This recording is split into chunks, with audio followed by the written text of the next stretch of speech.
Ta-da! Hello, I'm Tim Searle. I'm the series director on Mr. Bean. My name's Tom Beattie and on the animated series of Mr. Bean I'm the series producer, so I oversee the whole production. So there's about 50 of us working on the animation here in Shepherd's Bush, and with the folks working on storyboards, voicing and the sound, I suppose a team of about 60 all told. So we decided to do a second series because this year's the 25th anniversary of Mr. Bean. Since the first episode of the live action series went out on New Year's Day in 1990, I think it was, we thought it was a great way to celebrate that, shout about this great anniversary, and a new series would do that fantastically.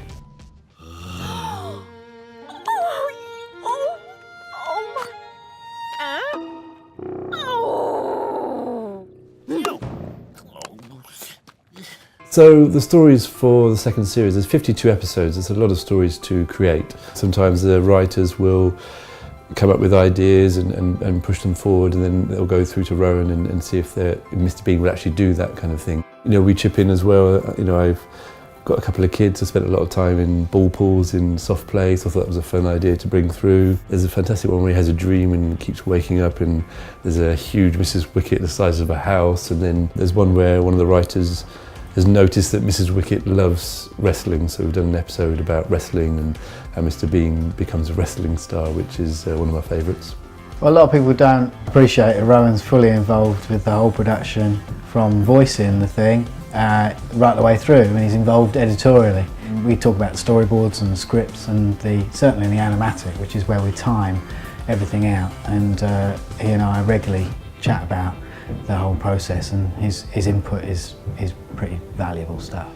So with that sort of wrestling episode that we really wanted to do, that was written up into sort of short paragraph that's sent to Rowan to say if he liked it, and sometimes there's a bit of, I think this would be really good, and sort of selling it to him, or he'll just say flat that Mr. Bean wouldn't do that or go to that, or he would do that but don't go to that far, or what's the motivation, or etc, etc. So he's totally involved in that side of things. I could do that. There's one episode I really love, which is, with the second series we tried to bring Mr. Bean up into the sort of modern era, so he doesn't have a mobile phone, but there's one called Viral Bean where he's in the library and he goes on a computer and sort of accidentally records himself on YouTube, or a type of YouTube, becomes a famous sort of viral star overnight, and how he deals with that fame, which is kind of sort of crosses with real life, and how Mr. Bean is so famous, and I won't give away the end, but he enjoys going back to normality. And I think it's fair to say that compared to the last series, we've kind of worked on making Mrs. Wicket a little bit more human. She's not just the archetypal dragon, she's a very warm character, I think. She's still a little bit often the enemy because she's the landlady downstairs, but there's quite a few episodes now where we see their collaboration, which is quite funny, I think.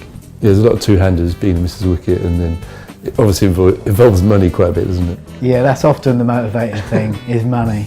But there's one episode I'm particularly fond of where Mr. Bean inadvertently causes Mrs. Wicket an injury, and thereafter he has to look after it, but caring Bean, and I really like that one. Bean impression. Yeah, people sort of say, The only thing I can do is Bean, Mr. Bean. No, but that's the best I can do, I think. You're not going to do the burp? Oh, I could do no, I won't. God. No, don't do a burp.